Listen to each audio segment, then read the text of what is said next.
Let us pray. O God, who open your kingdom to those who are humble and to little ones, lead us to follow trustingly in the little way of Saint Therese, so that through her intercession we may see your eternal glory revealed.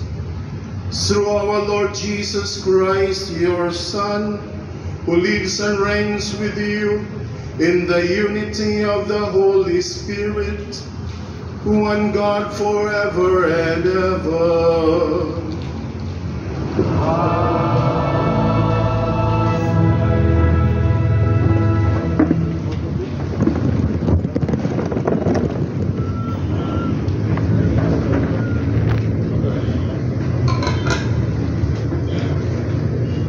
A reading from the book of the prophet Haggai. In the second year of King Darius, on the 21st day of the 7th month, the word of the Lord came through the prophet Haggai.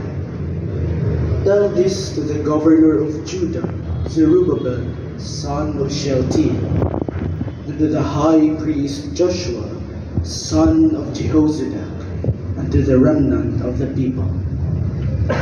Who is left among you that saw this house in its former glory? And how do you see it now? Does it not seem like nothing in your eyes? But now take courage, Zerubbabel, says the Lord, and take courage, Joshua, high priest, son of Jehozadak, and take courage, all you people of the land, says the Lord, and work. For I am with you, says the Lord of hosts. This is the pact that I made with you when you came out of Egypt, and my spirit continues in your midst. Do not fear, for thus says the Lord of hosts. One moment, yet a little while, and I will shake the heavens and the earth, the sea and the dry land. I will shake all the nations, and the treasures of all the nations will come in. And I will fill this house with glory, says the Lord of hosts. Mine is the silver, and mine the gold, says the Lord of hosts. Greater will be the future glory of this house than the former glory, says the Lord of hosts. And in this place I will give you peace, says the Lord of hosts. The word of the Lord.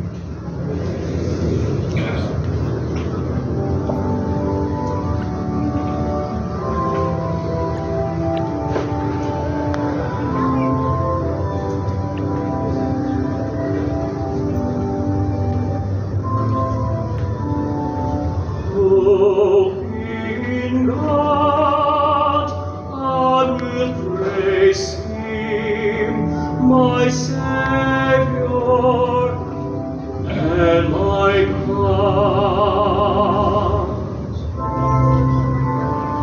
Oh, in God I will praise Him, my Savior and my God. Do me justice, O God, and fight my fight against the faithless people, from the deceitful and impious man. Rescue me. Oh,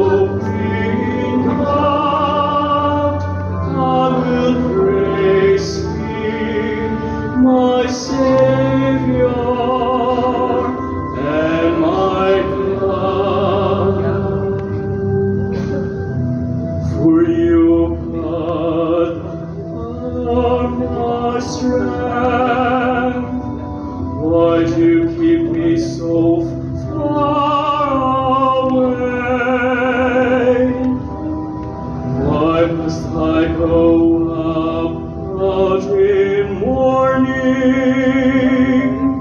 with the enemy oppressing me.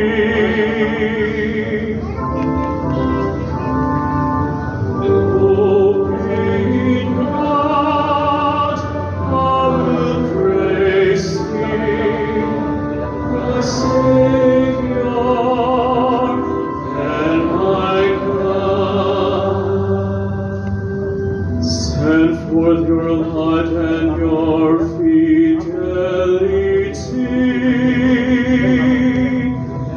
They shall lead me on and bring me to your holy mountain, to your dwelling place. Oh, in God I will praise Him, my Savior and my God. Then will I go into the altar of God, the God of my gladness and joy. Then will I give you thanks upon the harp, upon my God.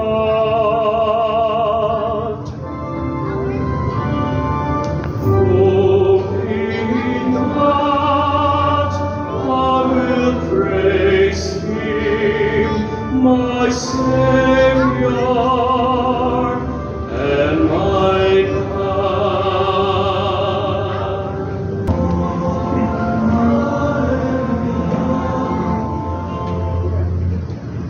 The Lord be with you. A reading from the Holy Gospel according to Luke. Once when Jesus was praying in solitude, and the disciples were with him, he asked them, "Who do the crowds say that I am?" They said in reply, "John the Baptist, others Elijah, still others, one of the ancient prophets has arisen." Then he said to them, "But who do you say that I am?" Peter said in reply, "The Christ of God."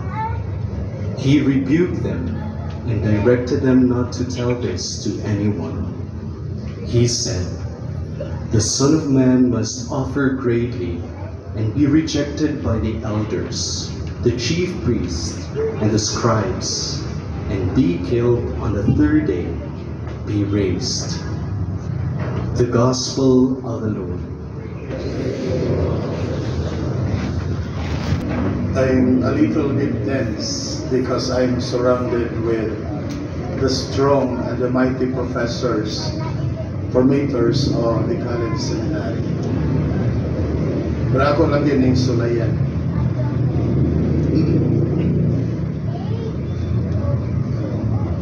Sa second year, college pa ko din eh. Without the knowledge of the formators, I applied to the Franciscan orders, the OFM. And I took the examination, and I passed the examination, and they sent letter informing me that I am accepted and pwede na ako mag-start the next school year. When I received the letter, isuod ko this sa chapel, of course, I was praying kung Ginoo, mao ba gyud ni? Magpadayon ba ko as diocesan or mahimo kong religious missionary? When I look at the image of Saint Therese, I was reminded, because the reason why I had to apply to the friar minors, Franciscans, kay ganahan kong mag-mission outside the country. Idealistic kaayo. Mura sa kong si San Antonio de Padua. He left the Augustinians and he entered the Franciscans because Saint Anthony of Padua wanted to become martyr. Gusto siyang mahimong martyr because he heard, nakadungog siya, agad itong mga Franciscans nga nag-mission, di martyr, na nga santos dayon. Ganahan kay si San Antonio ana. No? But wag yun mamartir si San Antonio. He was assigned in the kitchen.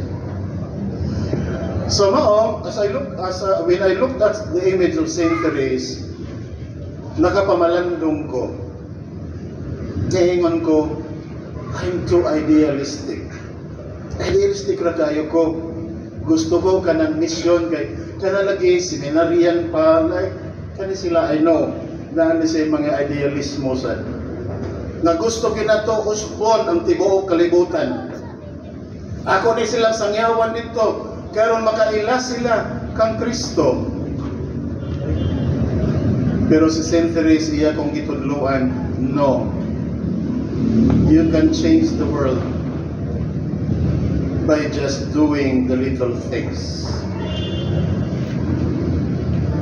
Mao akong gitawagan si Father Pino. Father Pino man to ang ilang kalimot, ilang vocation director dito sa Pleasant Home sa Labangon, Punta Princesa. Ingnan ako, Father, dili ko mo dayon, sorry kayo.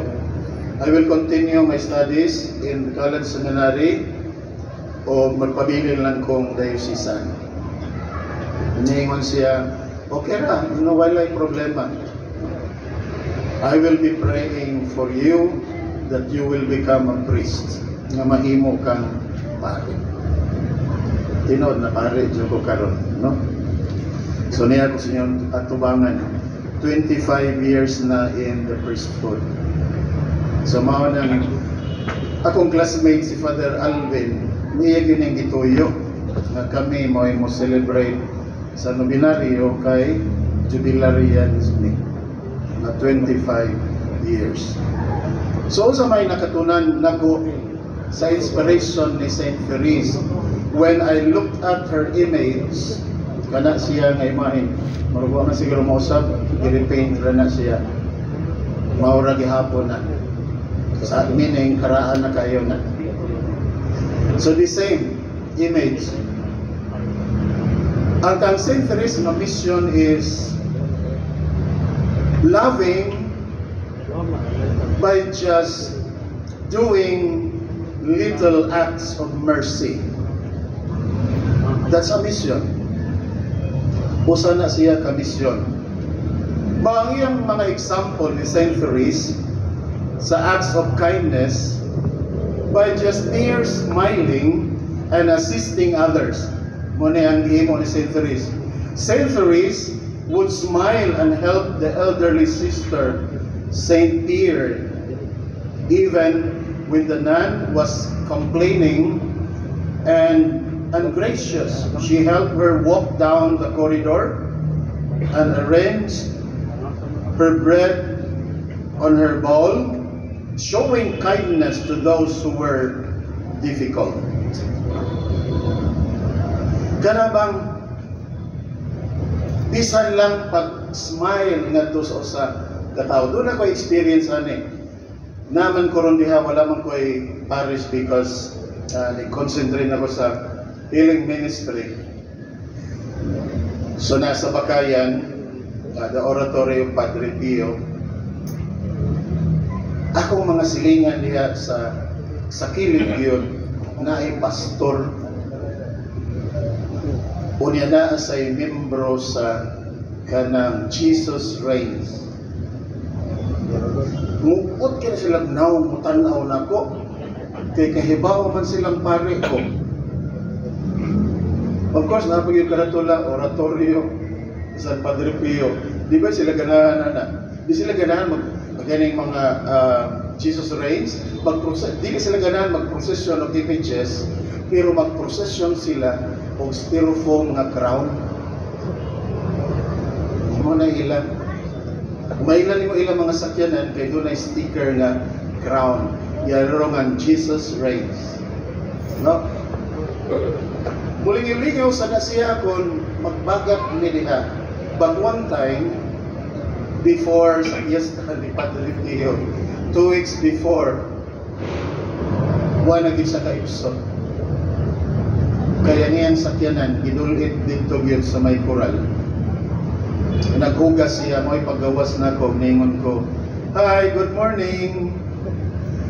Nitubag siya, "Oh, good morning." Ya karon, kada agi niya, makita sa siya nako, mo smile na siya. Diba? Mo smile na siya. Just a little act of kindness can change. Makausap. No?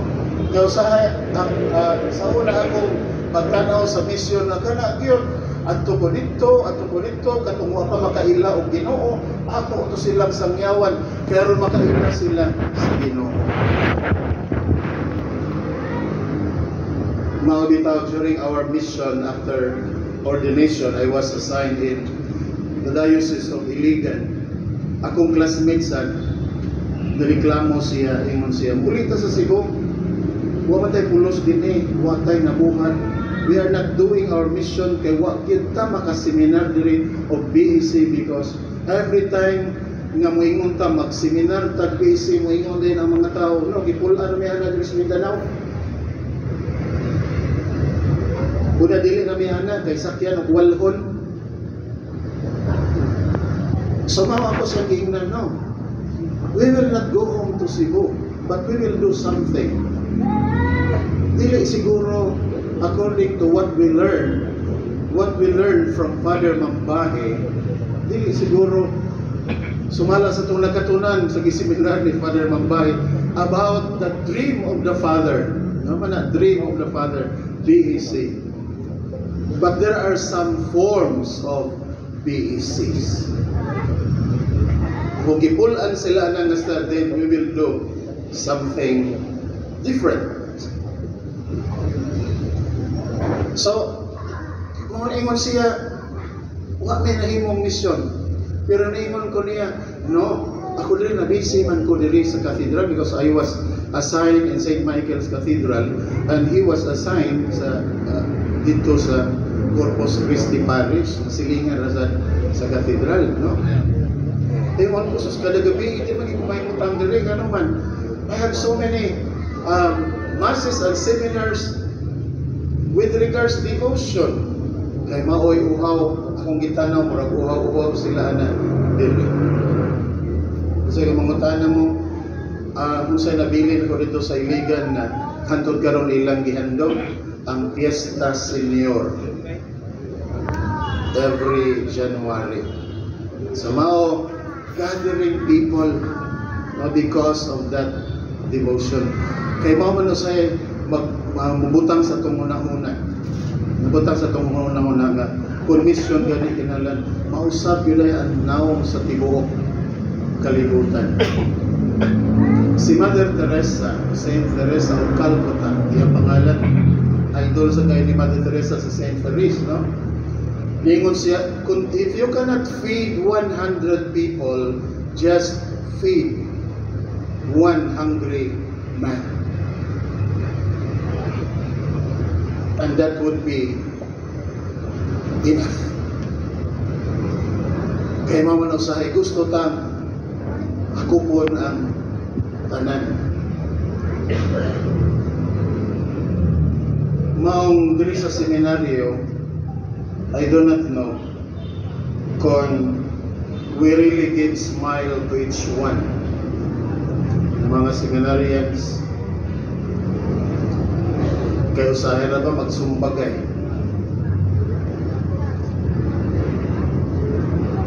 Sa hera ba mag-away? Ang uban magpinunlotay? Gana kung may mabunlot pa. Pero ako inyong bunlutol, wa na'y magunitan. So, no? Smile. Assist others. Kung nakita ni mo, nagkapulik-iyang mo sa, tamangi ka ha. Kaya mauna na pininawala karon sa tinundanay sa Generation Z. Sana siya? Gen Z. Kana. Wala na usahay na. O kana bitang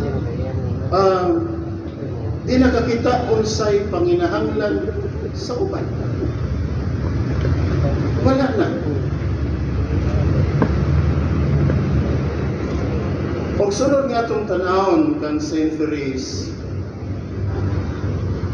cheerful performance of daily tasks. She performed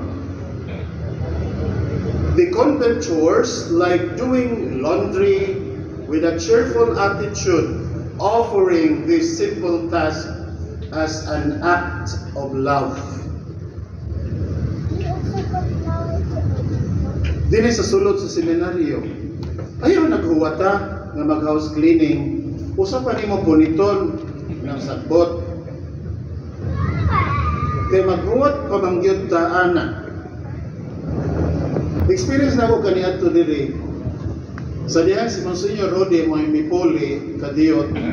Ayun nagpakasyon to si Father Nestor Montesilio as prefect of discipline. So every time sa house cleaning, Monsignor Rodi mo rounds man to siya. Asay dilipod.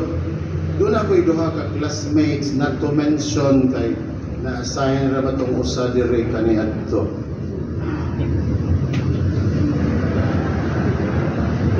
Wa ko magingon og nga ha.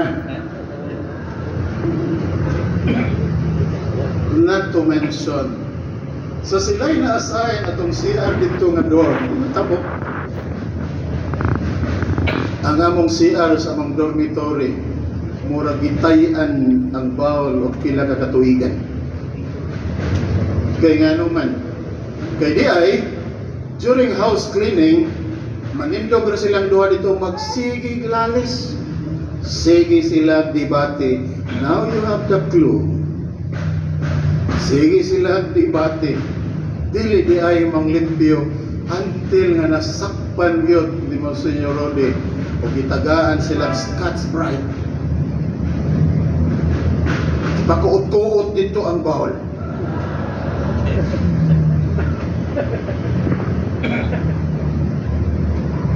Ganong nahitabo man to because they did not love their work.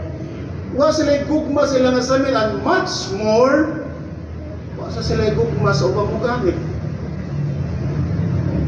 Mabitaw na gamit ang CR, i-flash na oy. Ayaw sa pagkalat. Ayaw sa bibili na naglutaw dihang mga goldfish.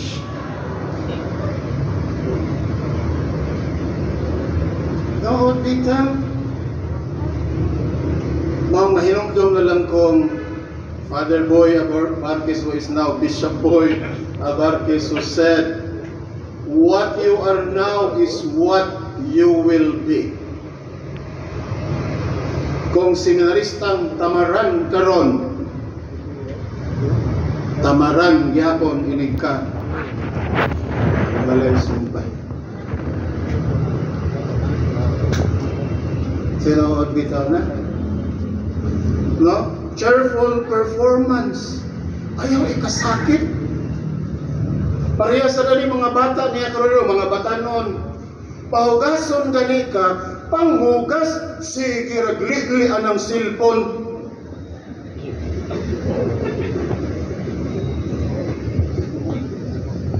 Sige ragligli anang cellphone.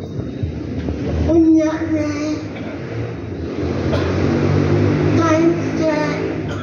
Nya ba tunang-unang? Lupakan na. Kadakog kaon.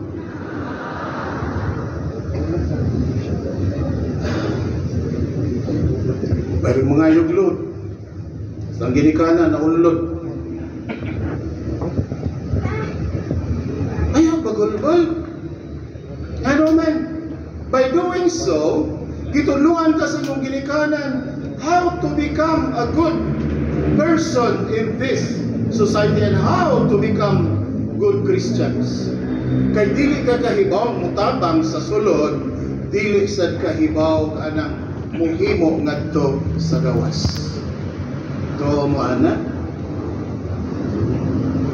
So madam sa centuries, wag ko'y bagulgol. Doing little things with great love na dunay dakong paghigugma.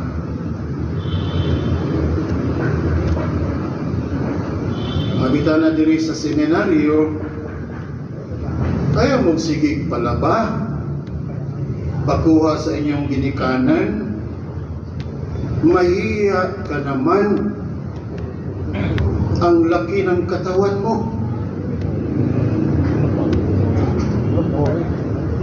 Ang labaway. Parang kahibaw sad ka. Sige tawag na. Kini ito di man niya kayo na kay bawal man ang cellphone. Kung nasa cellphone sa una. Kato ramang payphone diyan tag pila to tag 5. Ulog-ulog katawag. Di sa nakapanawag. Ang buhado na akong pulingon karon sa ensayo na kayo. Kuha di akong pulingon. Kung ako kay mong papa, ako nang itabo ni mo.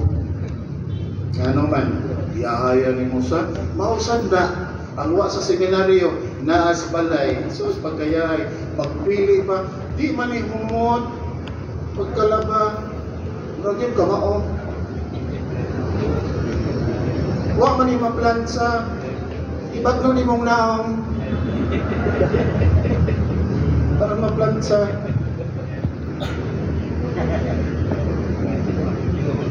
So why would tayo bagulbol? Ano man? Kaya makaayo na. Pag para sa ninyo mga ginikanan, kayo so nahimua nga murag ibutang sa pedestal na inyo mga anak. Oy, ano man? Naghimo mo o nag-create mo o katawhang kabulan. Kaya mahingon man dayon ay no, dili yun ako. I don't want my children to experience what I have before. Kay kuno lisod ang kaniadto ang kapait, sakripisyo, sumala karon. Dalawa, di naman gani maminaw dayon kung imong sultihan. No.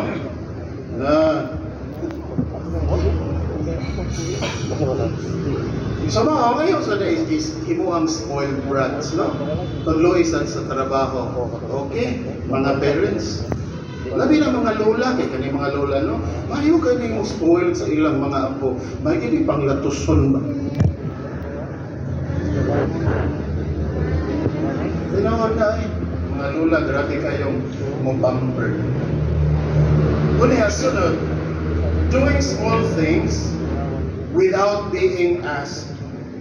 She would often do little things for her fellow sisters, like arranging Sister Saint Pierre's bread in her bowl without being asked, which touched the recipient. Mao si Saint Therese, matouch yun niya ang heart or ang kabubuton sa iyang mga kauban sa monasteryo. Why? Hindi lang sa kinahanglan suguron. Na para niya kung pwede niyang trabahoon, iyang trabahoon. Mga ingon ba? Para kaninawa karon wala na ang creativity sa karon nga generasyon. Sorry lang kayo, ha? Wala na. Magawa ta lang pirmi suguon, pero suguon sa suguon. Kana bang di na ka maglantaw, di na ka ignon panghugas na rito kayo manatag panihapon. Trabuhi na ang lamisa kayo manatag panihapon. Punita na mga sagbot diha kay hugaw. Silhigi ang atong tugkaran. Oh, di na kilala ng seminarista, sigihan pagsunod-sunod sa prefect of discipline nga mura kataog mga ilagga o giring. The mouse will play when the cat is away. Naagani, pag ginaganay dayo. No? Naagani, kugi ka ayo dayo. Ano, liyok dayo dayo. Ikaw ba yes, Father Alvin? Tulgi na yun. No? Sumausa na sa mga anak. No? Kung suguon lang mulihok. So dili nga kinahanglan pa kung ikaw dunay gugma sa pagtabang. Manang gingon, little act of kindness. Kaya bang mga anak ba nga kahibawsan, oy gikapoy na sa mama, gikapoy na sa papa sa trabaho, ako na lang mo trabaho ani. Dili kay mga sama pag-iusan. Tugay sa di man naabot kita sa opisina, oy, wa pay kanon dili. Oy. Mura mag-amo. Wala lagi ka magpalit og Jollibee. Nakasapa pa. Murag siya nangita ng trabaho. No? So mali. Mission natong tanan. Sama sa misyon ni Santa Teresita. Kaya natong tema karon niingon man, Saint Therese, disciple of mission, journeying together with her in faith, anchored in hope and witnessing in love. How can you be a witness of love kung wala na siyang act of kindness? Masige na kang ingong I love you. Pareha sa moingon sa panagtiayon ang banag I love you day, morning I love you, ikaw to I love you, tunay ni kahapon I love you, kunya way trabaho nga bana, I love you, kunya ang asawa may nag-antos, I love you. Dili man na konkreto nga gugma. Our mission is spreading God's love through our acts, little acts of kindness. Simple na kaayo. Dili na to himo komplikado. Sa inadlaw-adlaw natong gibuhaton, ato nang buhaton bisan unsa ka gamay. Bisan gamay, apan butangan nato og dakong gugma. Amen.